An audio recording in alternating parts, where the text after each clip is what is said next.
What we're hearing entering CFB's Week 5 on Dante Moore, Arch Manning, Rueben Bain, and more.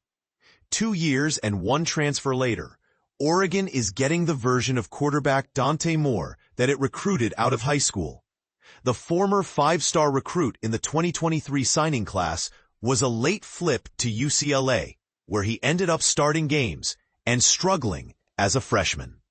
Moore transferred to Oregon in 2024, took a redshirt season behind Dillon Gabriel, and has looked well prepared to take over this season. Heading into the 6th-ranked Ducks matchup at number 3 Penn State on Saturday, Moore has completed 75% of his passes with 11 touchdowns and just 1 interception.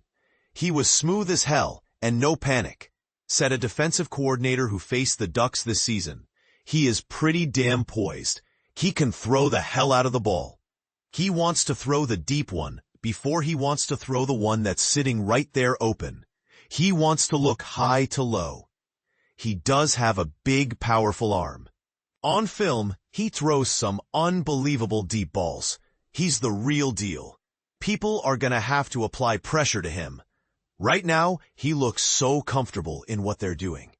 Moore looked far from comfortable during his year at UCLA, where in his last 4 road games, he threw 2 touchdown passes and 4 interceptions, including 2 pick-sixes. It'll be interesting to see what kind of wrinkles Penn State defensive coordinator Jim Knowles has for Moore and Ducks offensive coordinator Will Stein.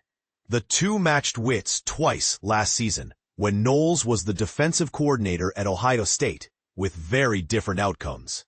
Oregon averaged 7.63 yards per play in a 32-31 mid-October victory against the Buckeyes in Eugene. In a Rose Bowl rematch in the quarterfinals of the college football playoff, Ohio State held the Ducks to 3.94 yards per play in a romp. Oregon ran for 155 yards and did not allow a sack in the first game. In Pasadena, Ohio State jumped out to a 34-0 lead in the second quarter and finished with 8 sacks. Knowles is known for giving offenses a lot to consider through multiple fronts and coverages, but after last year's first Ohio State-Oregon game, Ducks coaches noted that they didn't see as much variety and disguises from Knowles as they expected. Their theory was because Oregon's offensive line had some early season struggles before playing Ohio State. The Buckeyes played more straight up, relying on their star-studded 4-man defensive line to get pressure in front of man coverage and slow the running game. That didn't work. In the rematch, it was notable that 3 of Ohio State's sacks came from linebacker Cody Simon, 2, and safety Lathan Ransom, 1. When Penn State played Oregon in the Big Ten championship game, the Nittany Lions also had few answers for the Ducks' offense. Oregon averaged 6.4 yards per play in a 45-37 victory. Under previous defensive coordinator Tom Allen, Penn State was always on the attack. "We did not have enough tools in the tool belt," Penn State head coach James Franklin said this week. Man coverage, sack, or pressure was the only solution. With Knowles, zone coverage and zone blitzes are now part of the equation, though it remains to be seen how those new tricks work for Penn State against high-level competition. The Nittany Lions have overwhelmed 3 overmatched opponents, allowing just 17 points in 3 games. Similarly, Moore has been comfortable against defenses that have presented little resistance, but whether Oregon can keep him that way amid a raucous whiteout at Penn State will go a long way toward determining the winner of this Big Ten showdown. Oregon O's X-Factor? Moore's security blanket of sorts is tight end Kenyon Sadiq. He has 9 catches for 155 yards and 3 touchdowns, and the athleticism to take over a game. The 6'3", 255-pound Sadiq can vertical jump 41.5 inches and might be the most explosive tight end in the country. Penn State is very familiar. Sadiq caught 2 touchdown passes in the Big Ten title game. Their tight end is as good a tight end as I've ever prepared for at any place I've ever been, including when I was in the SEC. The defensive coordinator who faced the Ducks said, "He's an unbelievable athlete." really good blocking at the point of attack, and is a matchup nightmare. Bain-trained Miami brought in a new defensive coordinator and overhauled its secondary through the transfer portal this offseason. After a late-season collapse on that side of the ball cost the Hurricanes a playoff spot. The biggest fix, however, seems to have come from within the program. Through the first 4 weeks of the season, third-year defensive end Rueben Bain Jr. might be the best player in college football. Among defensive linemen who have played a minimum of 100 snaps, Bain is ninth in pressure rate at 19.6%, according to True Media. Per Pro Football Focus, Bain is third in the country in pass rush win rate among edge players with 50 or more pass rush snaps at 28.9%. Those within the program say there were plenty of signs this was coming in the offseason. Miami's offensive line is also one of the best in the country, with NFL prospects from side to side, and there were times when Bain would dominate the best-on-best portions of practice. Every day, he's the last kid off the field, working on whatever he thinks was off that day, a Miami defensive coach said. Bain was injured early last season and was never the disruptive playmaker he was during an impressive freshman year. His commitment to reaching his vast potential was evident in the offseason. From the weight room, to the training table, to the practice field. He's a professional about the way he does everything, the coach said. Opposite Bain, defensive end Akeem Messidor has been just about as good. The sixth-year player ranks third nationally in pressure rate, 21.6%, and is number 1 in pass rush winning percentage at 30.7%. The 6'3", 265-pound Messidor, who spent his first 2 seasons at West Virginia before transferring in 2022, has become a more explosive and agile athlete in his final college season. He completely changed his body in the offseason, the coach said. Number 2 Miami has an open date before playing at number 8 Florida State on October 4th. Ready for a close-up? Washington quarterback DeMond Williams Jr. steps onto the big stage for the first time this season when number 1 Ohio State visits Husky Stadium. The sophomore took over as UW's starter late last season, getting a road test at number 1 Oregon. The Ducks rolled 49-21, but Williams was efficient, finishing 17 of 20 for 201 yards and a touchdown. Inside the program, Washington coaches believe they have a budding star in Williams. He is 4th in the nation in passer efficiency rating, 198.75, and he has run for 220 yards and 2 touchdowns, though the Buckeyes are a huge step up in competition compared to Colorado State, UC Davis, and Washington State.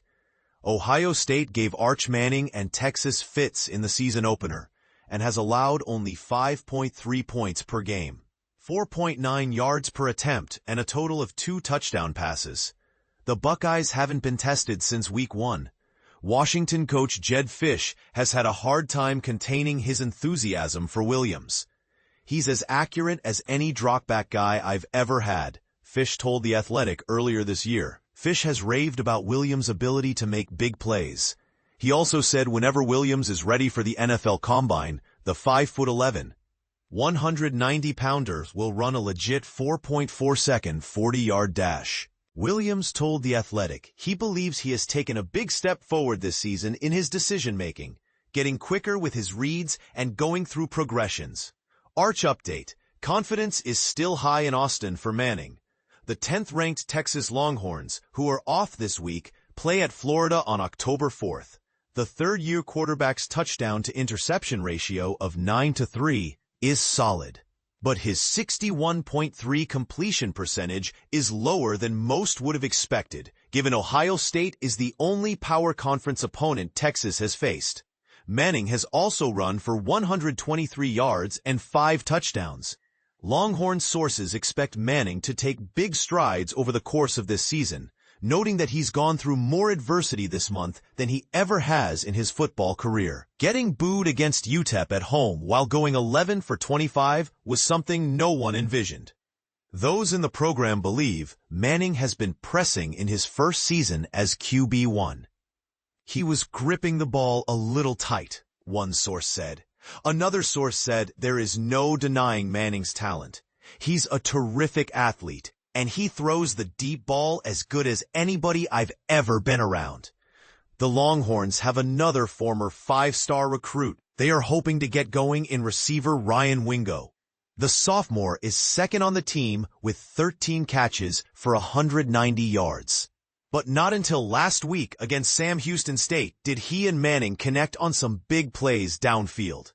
The hope is improvement from Wingo, and Stanford transfer receiver Emmett Mosley Fifth's return from injury will give Manning's production a boost. Texas also might have another emerging force along the offensive line in 6'7" freshman Nick Brooks from Georgia. After losing Andre Kojo for the season to a knee injury, the right tackle job opened up for Brandon Baker. Brooks is pushing for more playing time. Around the country, the ACC announced earlier this week it was moving toward a 9-game conference schedule. https://www.nytimes.com/athletic/653081 ACC football 9-game conference schedule, and requiring league members to play 10 power conference opponents overall. The math doesn't work in a 17-team conference for each school to play 9 league games, so the plan is for one team to play 8 each season. Nothing is finalized, but sources familiar with the conference's discussions say the 8-game schedule is not intended to accommodate 1 or 2 schools, specifically Clemson. The Tigers have no desire to stop playing in-state SEC rival South Carolina, and they just agreed to a 12-game series against Notre Dame that begins in 2027. www.nytimes.com/athletic/active SEC football series. An 8-game conference schedule would seem to make sense for Clemson, but multiple sources told The Athletic the idea is for the 8-game schedule to move around the conference. No one has a birthright to it, one source said. A defensive coach who has faced Florida said the offense that showed up on film during the Gators' strong finish to last season wasn't what they emphasized this season. Florida had success moving quarterback DJ Lagway out of the pocket for short throws and running between the tackles to set up shots downfield during its 4-2 finish to the 2024 regular season. The coach called 230-pound running back Jadon Baugh Florida's best weapon. The sophomore had only 22 carries for 92 yards combined in losses to LSU and Miami. Boise State might have found a new star running back in sophomore Dylan Riley, who went off for 171 yards and 4 touchdowns against Air Force last week. A defensive coach who has faced the Broncos called their offensive tackles elite, but the interior of the offensive line is a work in progress. The coach said Boise State is still the class of the Mountain West, along with UNLV, and mentioned Fresno State as a team that could emerge to push the top 2. USC sources point to 2 younger defensive linemen from SEC country as major reasons the Trojans rank near the top of the Big Ten in sacks and tackles for loss. Cameron Crawford, formerly known as Cameron Fountain, a 6'5", 260-pound sophomore from Mobile, Ala, has 5 tackles for loss and 2.5 sacks.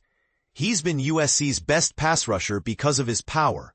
New Orleans native Jakeem Stewart, one of USC's most coveted defensive line recruits in years, is blossoming fast. The 6'5", 270-pound freshman missed the opener with a foot injury, but has improved each week. He had a dominant performance against Michigan State last Saturday. Trojan sources say they have been blown away by Stewart's high football IQ.